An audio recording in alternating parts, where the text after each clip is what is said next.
Arthur Morgan watched the lumberjack pay $3 for a 60-year-old black woman with a sack pulled over her head at the grotesque auction in Millbrook's town square. The crowd jeered. The woman stood still as carved stone. Then Arthur realized the lumberjack was him. His hand fell to his side. The words had left his mouth before his mind could catch them. $3. The amount he'd pay for a decent meal. The price Dutch van der Berg had accepted with that cold smile spreading across his weathered face. The October wind carried the scent of sawdust and shame through the Oregon Territory settlement. Arthur's boots scraped against the wooden platform. As he approached the woman, her shoulders held straight despite the rough hemp sack that covered her head, despite the rope that bound her wrists. Dutch counted the coins with theatrical precision. His fingers moved like a man who'd handled many such transactions. The crowd watched Arthur with expressions ranging from amusement to disgust. A few loggers shook their heads. Others spat into the dirt. "She's all yours, Morgan." Dutch's voice carried across the square. "Hope you got your money's worth." Arthur's jaw tightened. The woman hadn't moved, hadn't spoken.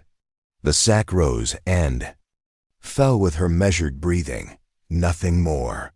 He'd arrived late from the logging camp up north. The sound of Dutch's voice had drawn him toward the town square. Then he'd seen the platform, the women standing in a line, the sacks over their heads like they were livestock at market. The war had ended 9 years ago. Arthur had thought such things were finished. The crowd began to disperse. Dutch folded the money into his vest pocket. His eyes never left Arthur's face. A silent message passed between them. Arthur had entered a game he didn't understand. Dutch held the rules. "Take her home, Morgan." Dutch's voice was silk over steel. "Treat her real nice." Arthur stepped closer to the woman. She was smaller than he'd realized from a distance. Her dress was clean but worn thin. Her hands were steady despite the rope. When he reached for the sack, she flinched. "I'm going to remove this." His voice was quiet, for her ears only. "Then we're leaving." The sack came away to reveal a face that held decades of endurance. Her dark eyes met his without fear, without gratitude, just assessment. She was perhaps 60 years old. Her hair was gray beneath a worn headscarf. Her skin bore the lines of someone who'd worked hard and slept little. "What's your name?" Arthur asked. "Ellie Williams." Her voice carried the weight of careful words. "And you're either the kindest fool in Oregon or the most dangerous." Arthur untied the rope around her wrists. The crowd had mostly scattered. Dutch remained near the platform, watching. His presence was a shadow that followed them as they walked toward Arthur's wagon. "Neither," Arthur said. "Just a man who couldn't watch anymore." Ellie rubbed her wrists where the rope had chafed. "Watching and acting are different things. You just learned that." They reached Arthur's wagon. The horse stamped impatiently. Arthur helped Ellie onto the wooden seat. Her movements were careful, but not frail. She settled beside him with the bearing of someone who'd learned to find dignity in any circumstance. "Where are we going?" she asked. "My cabin, north of here." "And then?" Arthur looked at her, really looked. Her eyes held intelligence that Dutch's auction had tried to hide. Behind the exhaustion was something sharp, something that had survived. What others might not. "I don't know," he said. It was the first honest thing anyone had said to her all day. The wagon rolled through Millbrook's main street. A few people stopped to stare. Arthur felt their eyes like brands against his back. He'd lived in this town for 3 years, worked the logging camps, kept to himself. Now he was the man who'd bought a woman at Dutch's auction. "You know what people will say," Ellie said. "I know. You know what they'll expect." Arthur's hands tightened on the reins. "I know, and you know what Dutch will expect." This time, Arthur didn't answer. The wagon wheels found the ruts in the road that led north, away from town, away from the platform where human beings were sold like cattle. Ellie watched the landscape roll past. Dense forests of pine and fir. Stumps where Arthur's crew had been working. The mountains rising like broken teeth against the gray sky. "You fought in the war," she said. It wasn't a question. "How do you know?" "The way you carry yourself. The way you looked at that platform." She adjusted her headscarf against the wind. "You've seen things that shouldn't be." Arthur had been 19 when he'd enlisted, 23 when he'd come home. 4 years of seeing things that shouldn't be. Of doing things that shouldn't be done. "What's your story?" he asked. "Long one. We have time." Ellie was quiet for a long moment. The wagon swayed over the rough road. Arthur's cabin was still an hour away. An hour to figure out what he'd gotten himself into. "I was born in Virginia," she said finally. "Came west after the war. Been working as a midwife and healer. My family fell on hard times. Desperate times." "Desperate? Enough to sell you to Dutch?" Her laugh was bitter as winter wind. "Desperate enough to believe Dutch's lies about finding me a good home. About taking care of an old woman who couldn't take care of herself." Arthur understood. Dutch was skilled at finding people with no other choices. At presenting himself as salvation when he was anything but. "I'm sorry," Arthur said. "For what? For what happened to you? For what brought you to that platform?" Ellie studied his profile, the hard line of his jaw, the way his eyes stayed fixed on the road ahead. "Don't apologize for other people's sins. You'll spend your whole life saying sorry." The cabin came into view as they crested a small hill. It was simple but solid. Arthur had built it himself after the war. A place where a man could think, where the nightmares couldn't find him as easily. "This is home," he said. Ellie looked at the cabin, at the neat stack of firewood, at the small garden patch where a few late vegetables still grew. "It's peaceful." "That's what I was hoping for." Arthur helped her down from the wagon. She moved stiffly after the long ride. As they walked toward the cabin door, she stopped. "Arthur." "Yes?" "I need you to understand something. I don't know what Dutch told you about this arrangement. I don't know what you think you bought today. But I'm not what most men would want in a wife." Arthur turned to face her. "Good, because I'm not most men, and I didn't buy a wife today." "Then what did you buy?" Arthur looked at the woman standing in front of his cabin, at the strength in her weathered hands, at the intelligence in her dark eyes, at the dignity she'd maintained despite everything. "I bought someone a chance," he said. "Same as you gave me." The cabin held the silence of a place where secrets lived in the corners. Arthur pushed open the door. The hinges complained like old bones. Ellie stepped inside and took measure of the space with eyes that had learned to read rooms for safety. One main room, a stone fireplace, a table built from pine planks, 2 chairs, a bed in the corner covered with a worn quilt. Everything clean. Everything spare. The home of a man who'd forgotten how to need things. "You can have the bed," Arthur said. "I'll take the floor." Ellie's hand went to her headscarf, a gesture Arthur was beginning to recognize. Her way of buying time when words needed choosing. "We should talk," she said. Arthur struck a match. The oil lamp caught flame.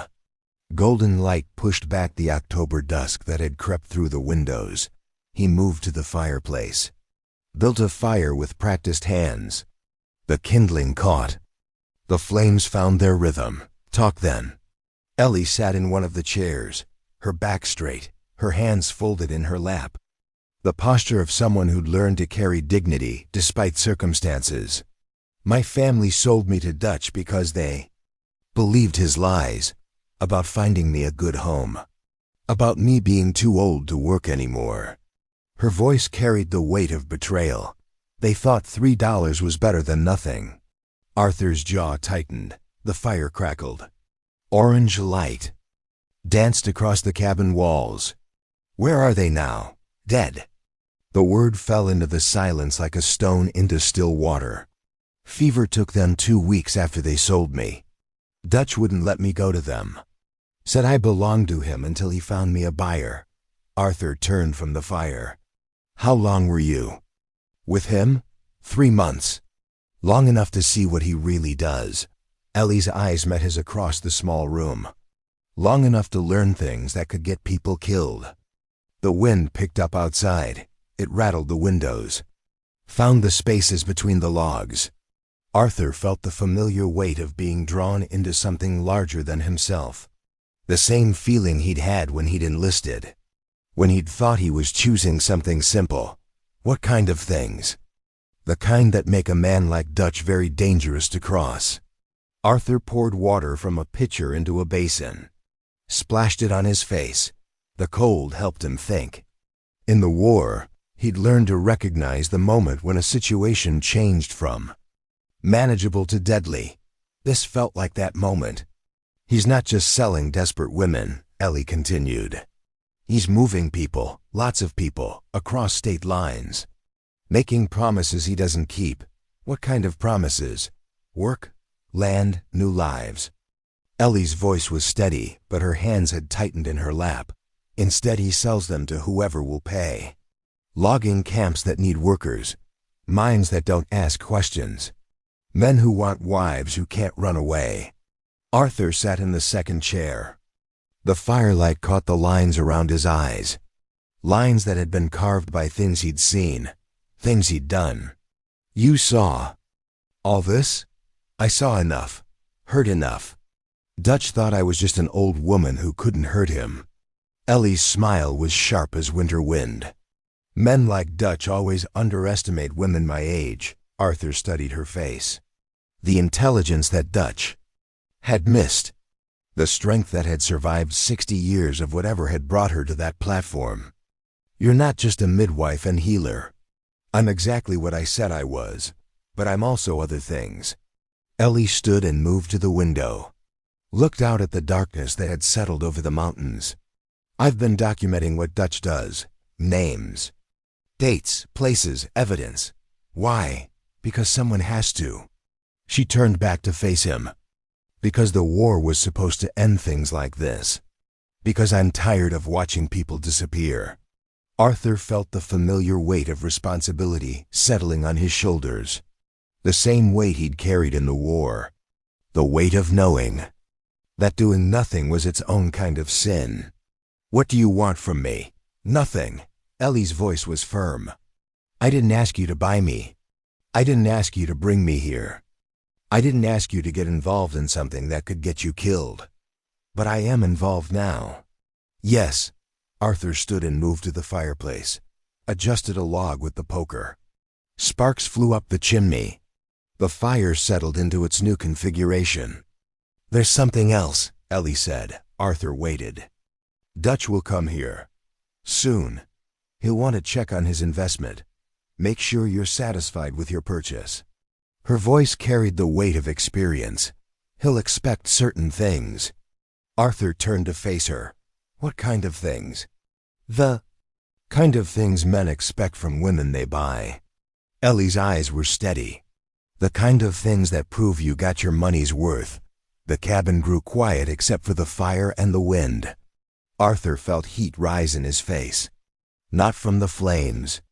From the understanding of what Dutch's auction had really been about. I'm not that kind of man. I know. Ellie's voice was soft. But Dutch doesn't know that.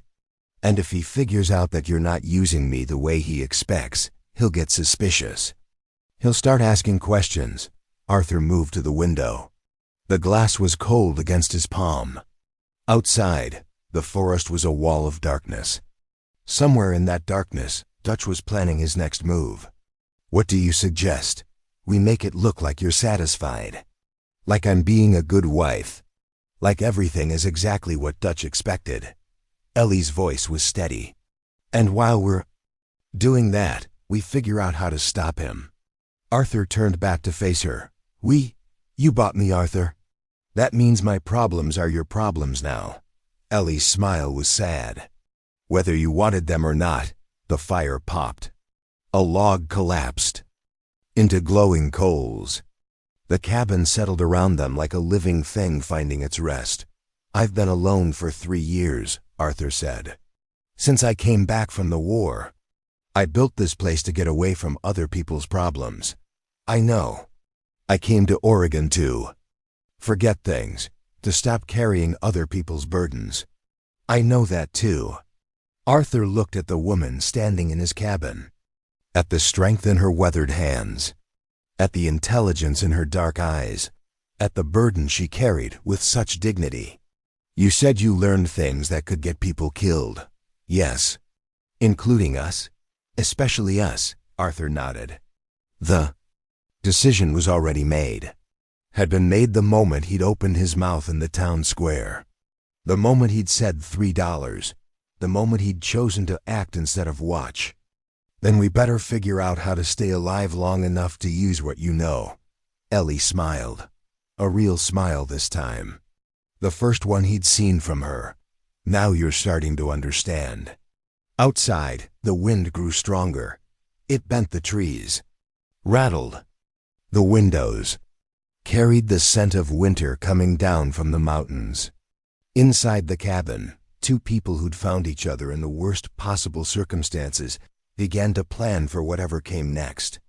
The fire burned low, the night deepened, and somewhere in the darkness, Dutch van der Berk was making his own plans. The scream cut through the morning air like an axe through pine. Arthur dropped his coffee cup. The ceramic shattered against the cabin floor. Ellie was already moving toward the door before the echo faded. "Someone's hurt," she said. Arthur grabbed his coat. They ran toward the sound. The forest floor was soft with fallen leaves. Their feet found the path that led to the logging camp without thought.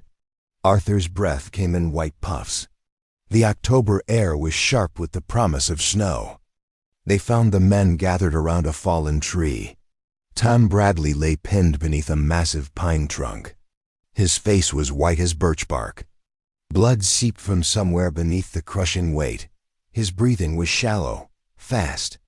"We tried to move." "It," said Jake Morrison. His hands were shaking. "Tree's too heavy. Tom's going to die." Arthur knelt beside the injured man. The tree had caught Tom across the chest and left leg. The weight was enormous. Moving it wrong would crush him completely. "We need to get him to town," Jake said. "Get the doctor. Doctor's in Portland," Arthur replied. "Won't be back for a week." The men looked at each other. The same thought in every face.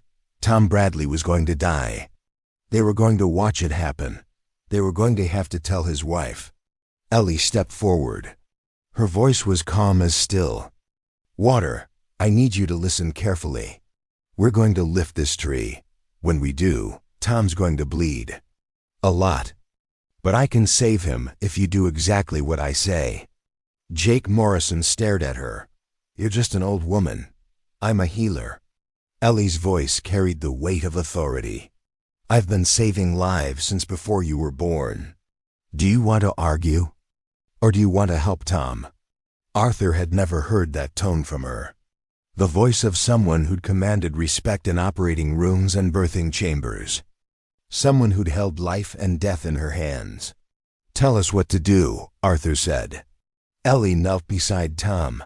Her hands moved over his body with practiced skill, checking for internal injuries, feeling for broken bones, reading the signs that the other men couldn't see. The tree missed his heart, cracked some ribs, probably punctured his lung. His leg is broken, but the bone didn't break the skin. Her voice was steady, clinical. "He'll live if we work fast."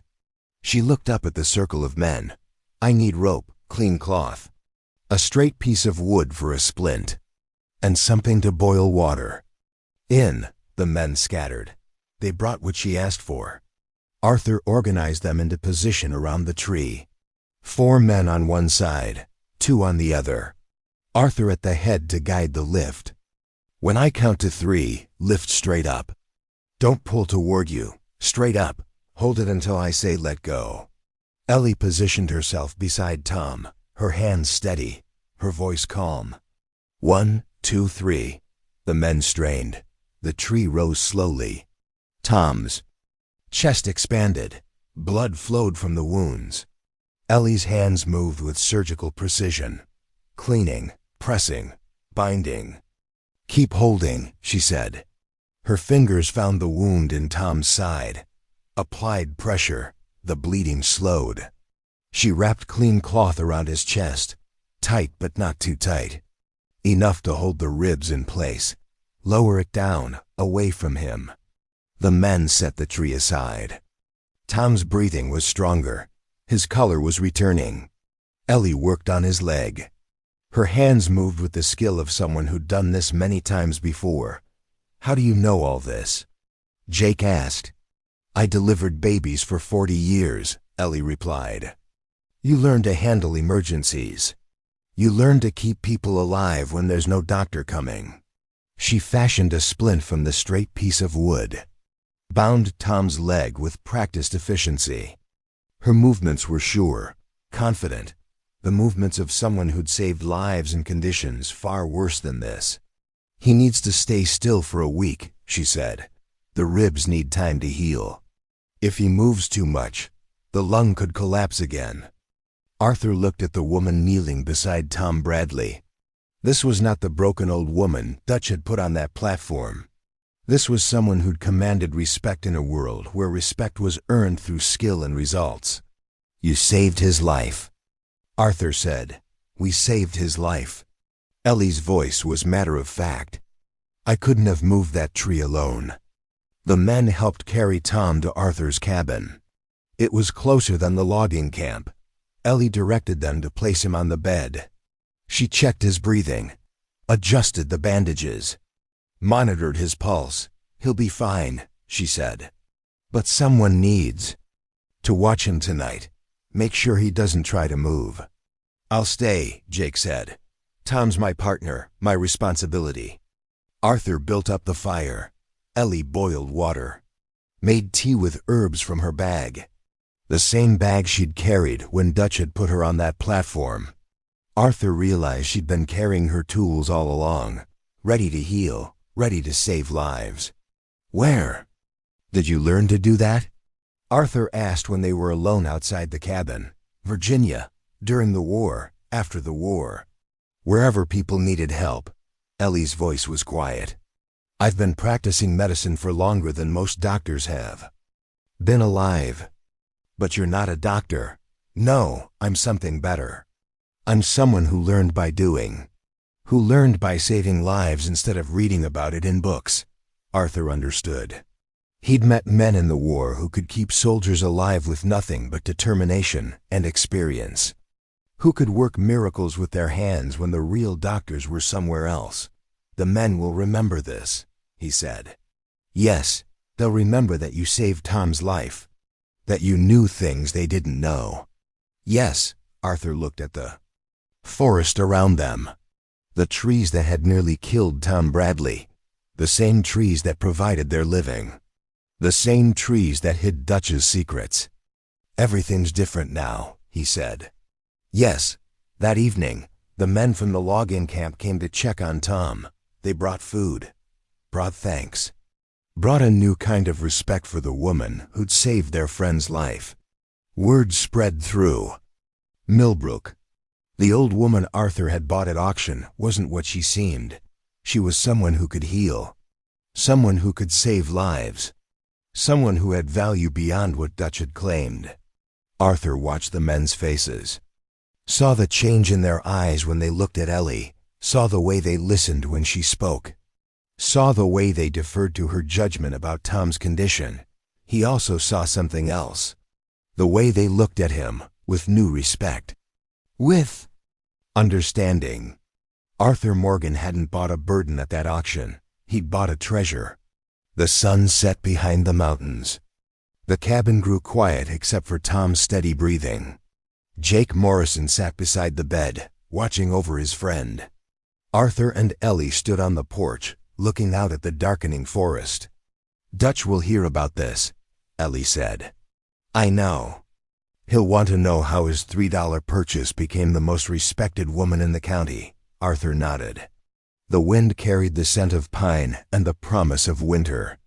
Somewhere in that darkness, Dutch van der Berk was calculating, planning, adjusting his strategy based on new information.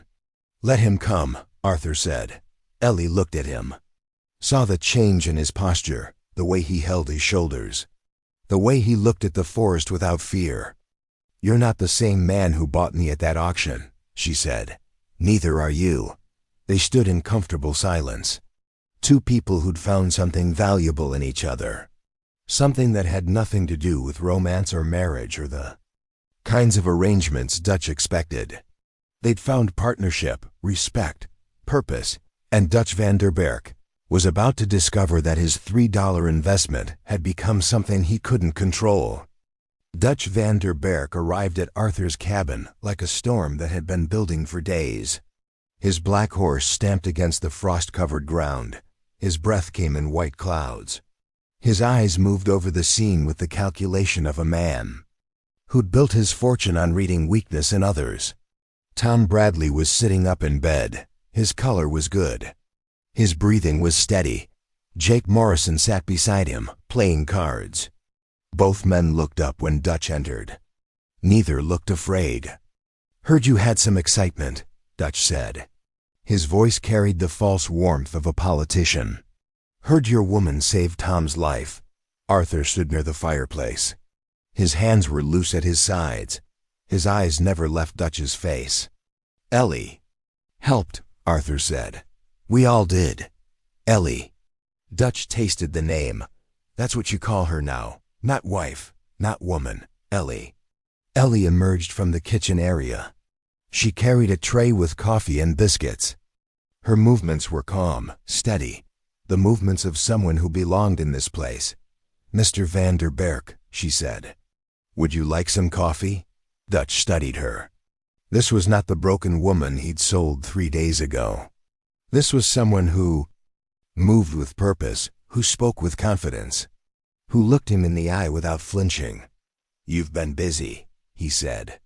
"I've been useful." Ellie set the tray on the table. "Arthur's been kind enough to let me help where I can." Dutch's smile was sharp as winter wind. "Kind, yes, Arthur's always been kind to strays." Tom Bradley shifted in the bed. His voice was weak but clear. "She saved my life, Dutch. Without her, I'd be dead." "So I heard." Dutch moved to the window, looked out at the forest. Interesting how a woman who was worthless 3 days ago suddenly becomes so valuable. Arthur felt the familiar weight of violence building in his chest. The same weight he'd carried in the war. The weight of knowing that some men only understood force. "She was never worthless," Arthur said. "No?" Dutch turned from the window. "Then why didn't anyone else bid? Why was she standing on that platform with a sack over her head?" The cabin grew quiet. Jake Morrison's cards stopped moving. Tom Bradley's breathing seemed louder in the silence. Ellie's hands remained steady on the coffee tray. "Because people see what they want to see," Arthur said. "You wanted them to see an old woman who couldn't take care of herself. I saw someone who'd been surviving longer than most of us have been alive." Dutch laughed. The sound was cold as mountain snow. "You always were a romantic, Arthur. Always seeing the best in people. And you always see the worst." Dutch moved closer to Arthur. The space between them grew thick with tension. Two men who'd never liked each other, who'd tolerated each other for the sake of business, who were now on opposite sides of something that couldn't be negotiated. "Let me tell you what I see," Dutch said. "I see a man who paid $3 for an old woman and thinks he got a bargain. I see a man who's letting sentiment cloud his judgment. What's that supposed to mean? It means you better remember what you bought. And why?" Dutch's voice dropped to a whisper. "It means you better remember who you're dealing with." Arthur stepped forward. The movement was small but significant. A line being drawn in the cabin's wooden floor. "Is that a threat?" "It's advice." Dutch's smile never wavered. From someone who's been in this business longer than you've been in Oregon. Tom Bradley coughed. The sound broke the tension. Ellie moved to check on him. Her hands were gentle on his forehead, professional, caring. He's healing well, she said. Should be back on his feet in a few days. Dutch watched her work. His eyes cataloged every movement, every gesture, every sign of competence that he'd missed at the auction.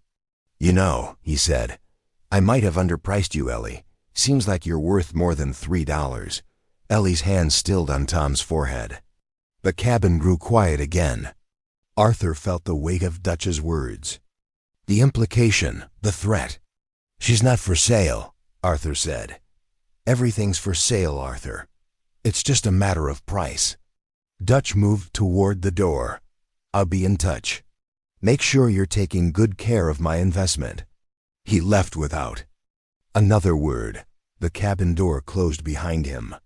The sound was final as a coffin lid. Arthur moved to the window. Watched Dutch mount his horse. Watched him ride away into the gray afternoon. He'll be back, Ellie said. I know. With more men next time. I know that too. Jake Morrison looked between them. What's really going on here? Arthur turned from the window. Dutch isn't just selling desperate women. He's moving people, trafficking them, making promises he doesn't keep, and Ellie knows about it, Tom said from the bed. His voice was stronger now. That's why he's worried. Ellie nodded. I've been documenting everything, names, dates, places. Evidence of what he's really doing. Where's this evidence? Jake asked. Ellie moved to her bag. The same bag she'd carried from the auction, from Dutch's captivity, from whatever life she'd lived before. She pulled out a leather-bound journal. The pages were covered with careful handwriting. 3 months of watching, listening, recording. She opened the journal. 47 people sold to buyers who weren't what they claimed to be. 15 women sent to mining camps that were little better than prisons. 23 men sold to logging operations that worked them to death. Arthur took the journal. The pages were filled with names, dates, locations, details that could destroy Dutch's operation. Details that could get them all killed. This is why you survived, he said. This is why you endured. You were gathering evidence. Someone had to. Ellie's voice was quiet. Someone had to remember their names. Someone had to care what happened. To them, the cabin door opened.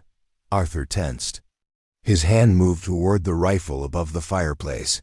Then he relaxed. Sadie McClure stepped inside. Her red hair was covered with a wool shawl. Her eyes were bright with intelligence. I saw Dutch leaving, she said. Figured you might need to talk. Arthur stared at her. How do you know about this? Sadie moved to Ellie. The two women looked at each other. Some silent communication passed between them. Understanding, recognition, partnership. Because I've been helping people escape Dutch's operation for 6 months, Sadie said. Because Ellie and I have been working together since the day she arrived in Millbrook. The second twist hit Arthur in the chest. The saloon owner he'd known for 3 years. The woman who'd served him drinks and made small talk. She was part of this, part of the network that was fighting Dutch from the inside. You're working together, he said. We're trying to save lives, Sadie replied. Same as you did when you bought Ellie at that auction. Arthur looked at the 3 people in his cabin. Tom Bradley, who'd been saved by Ellie's skill. Jake Morrison, who'd seen her value. Sadie McClure, who'd been fighting Dutch's operation from the shadows. Ellie Williams, who'd been documenting crimes at the risk of her own life. What do you need from me? He asked. A place to bring people who need help, Sadie said. A safe house. Somewhere Dutch won't think to look. And protection, Ellie added. Dutch isn't going to let this continue. He's going to try to stop us. Arthur moved to the fireplace. The flames cast dancing shadows on the cabin walls. Outside, the wind had picked up. It rattled the windows, bent the trees, carried the scent of snow. How many people are we talking about? As many as we can save, Ellie said. Arthur nodded. The decision was made. Had been made the moment he'd opened his mouth at that auction. The moment he'd chosen to act instead of watch. The moment he'd decided that $3 was a fair price for someone's dignity. Then we better get ready, he said, because Dutch isn't going to give up without a fight. The fire crackled, the wind howled, and four people who'd found each other in the worst possible circumstances began to plan their war against the darkness that Dutch van der Berg had brought to their mountains. Dutch's men appeared at the logging camp like wolves circling wounded prey. 3 of them, hard faces, hands that rested easy on gun handles. They asked questions about Arthur's woman, about her skills, about why Tom Bradley was walking around when he should have been dead. Arthur felt their presence before he saw them. The way conversation stopped when he approached. The way eyes followed his movements. The way the forest itself seemed to hold its breath. Jake Morrison found him sharpening his axe behind the equipment shed. The steel sang against the whetstone, each stroke deliberate. Focused. They're watching you, Jake said. I know. They're asking about Ellie, about what she can do. Arthur tested the axe blade with his thumb, sharp enough to split pine, sharp enough for other things if necessary. What are you telling them? That she saved Tom's life. That she's a skilled healer. That you're lucky to have her.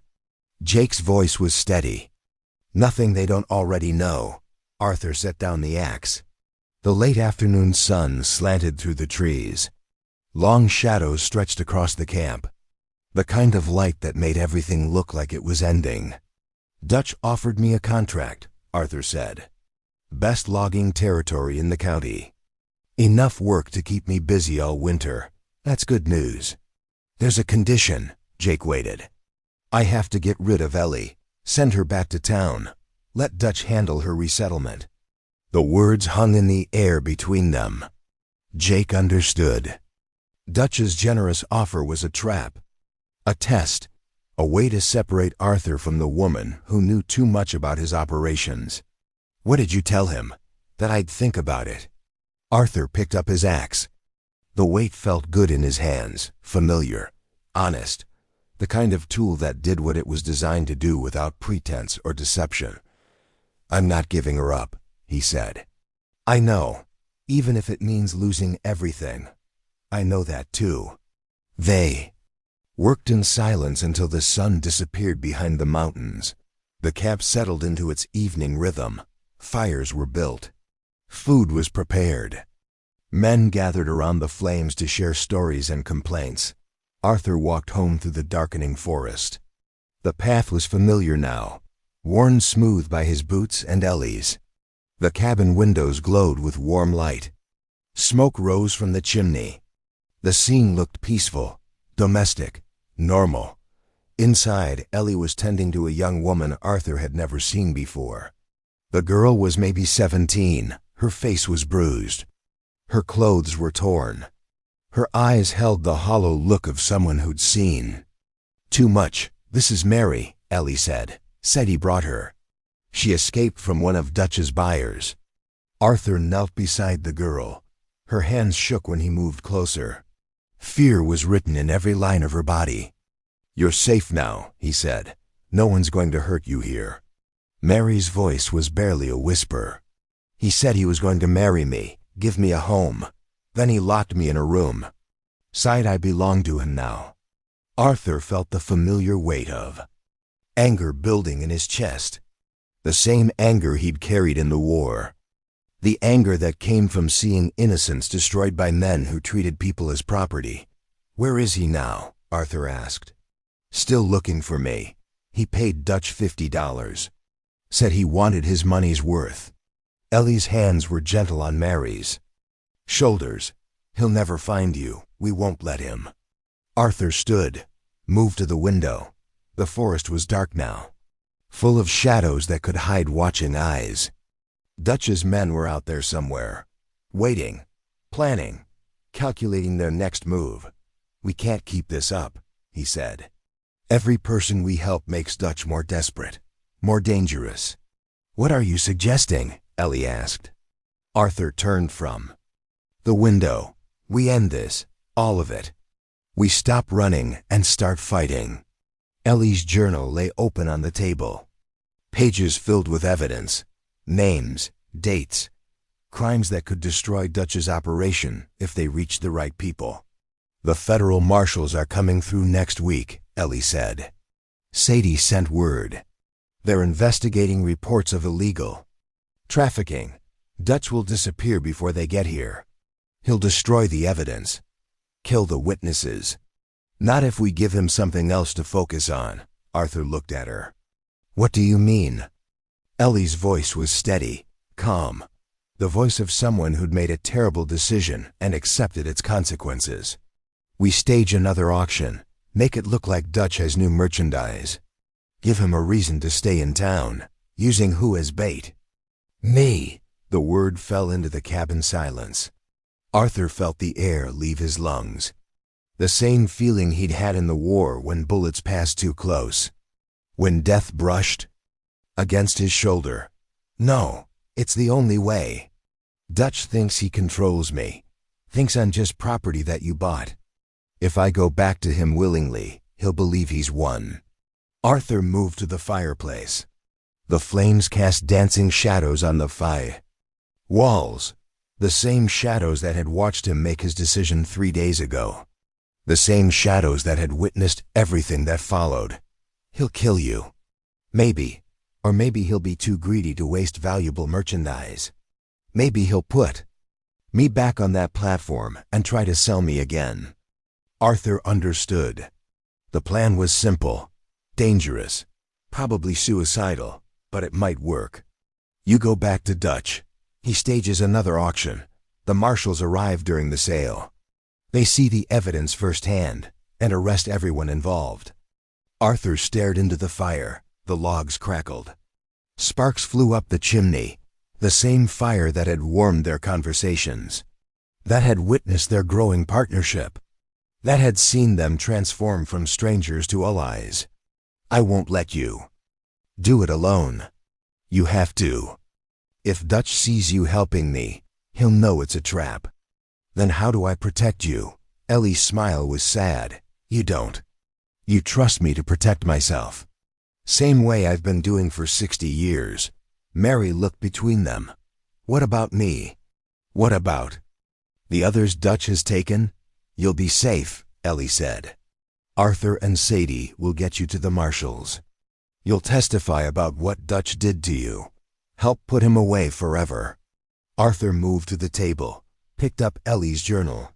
The pages were filled with evidence, with names, with stories of lives destroyed by Dutch's greed.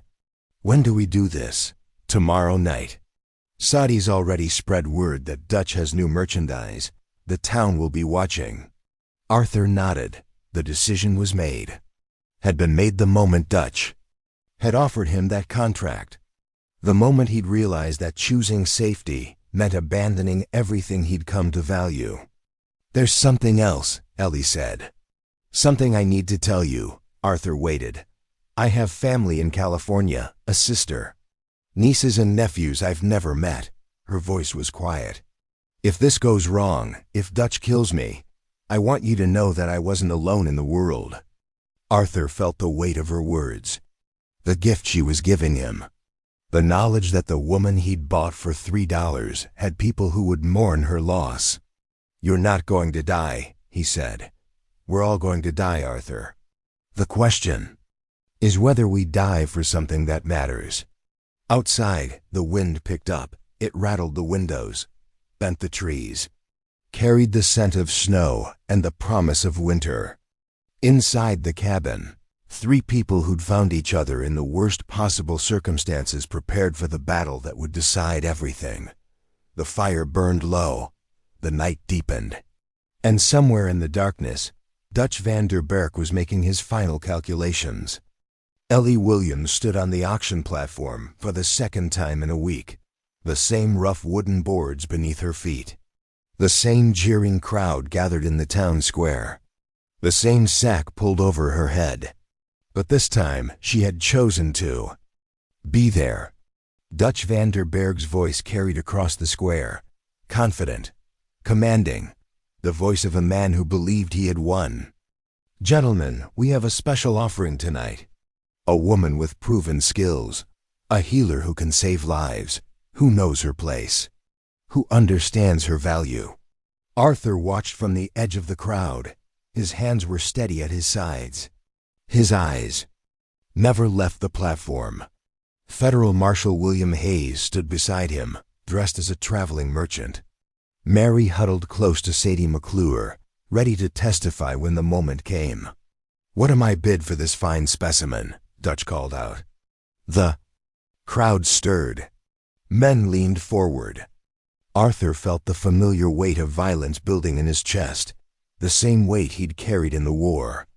The weight of knowing that everything he valued was at risk. $5, called a voice from the crowd.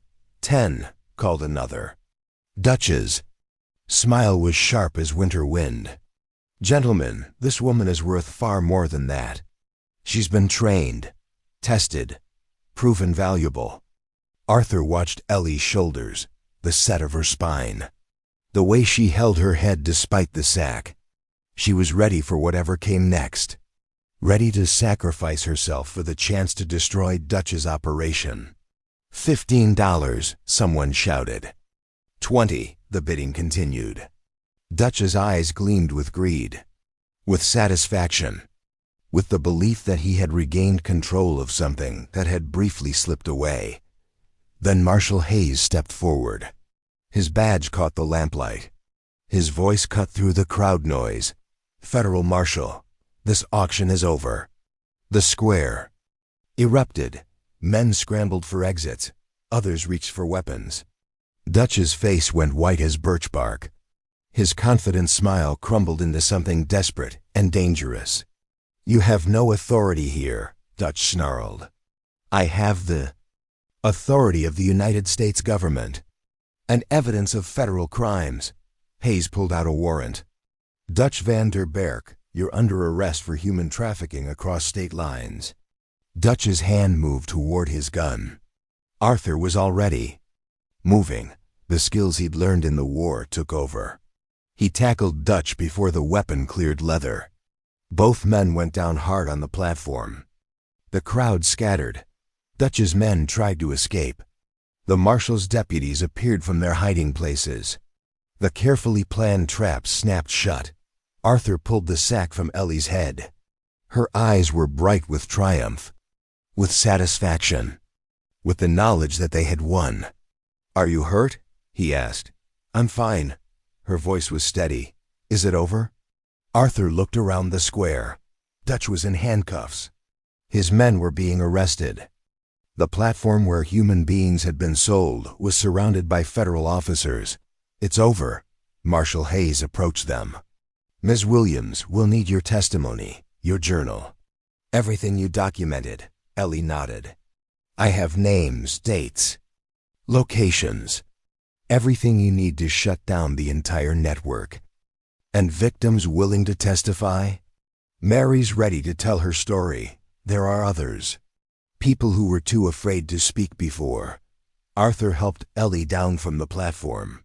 Her legs were shaky after the ordeal, but her spirit was strong, unbroken.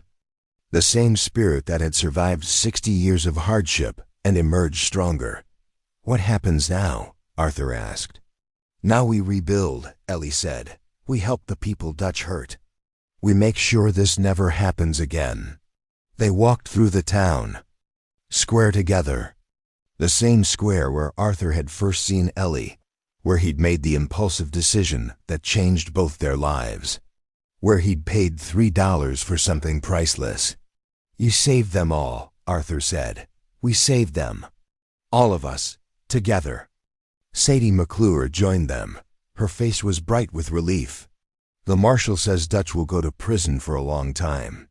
His whole operation is finished. What about the victims?" Ellie asked. "They'll be taken care of." Given help, given new starts. Sattie's voice was warm. Some of them want to stay in Oregon, make new lives here. Arthur looked at the women walking beside him.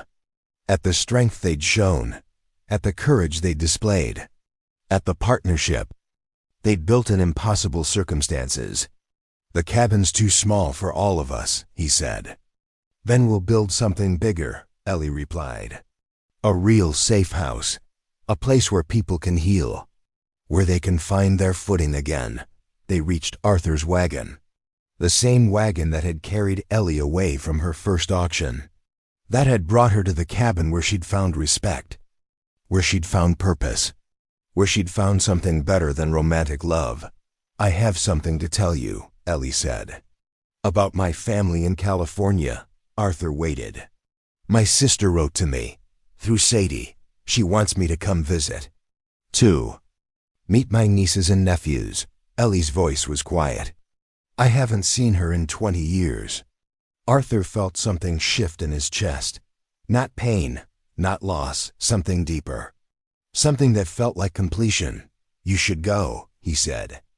I was hoping you'd come with me, as my partner, my friend.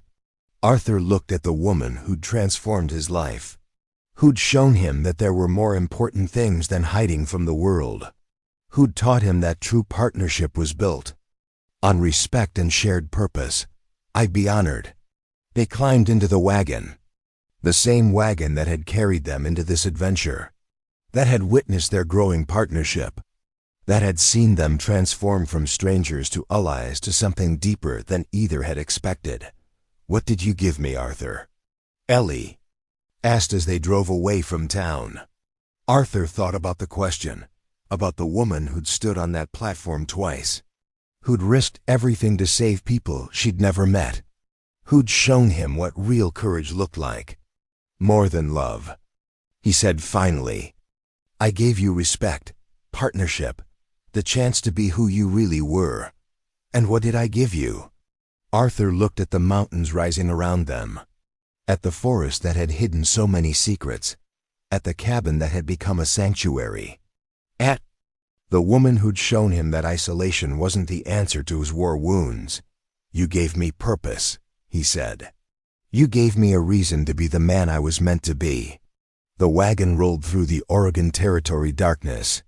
2 people who'd found each other in the worst possible circumstances, who'd built something beautiful from the fragments of their broken lives, who'd discovered that partnership could be stronger than passion, that respect could be deeper than romance. Behind them, Millbrook settled into peace. The auction platform stood empty. The jail held the man who'd caused so much suffering. The future stretched ahead, full of possibilities. Ellie Williams had been sold for $3, but she'd received something priceless, something that would last longer than any marriage, something that would grow stronger with time. She'd received dignity, respect, partnership, purpose. She'd received more than love. And that is all to the story for now. Please let me know where you are tuning in from. Perhaps we will create a story there. Consider liking this video and subscribing to our channel.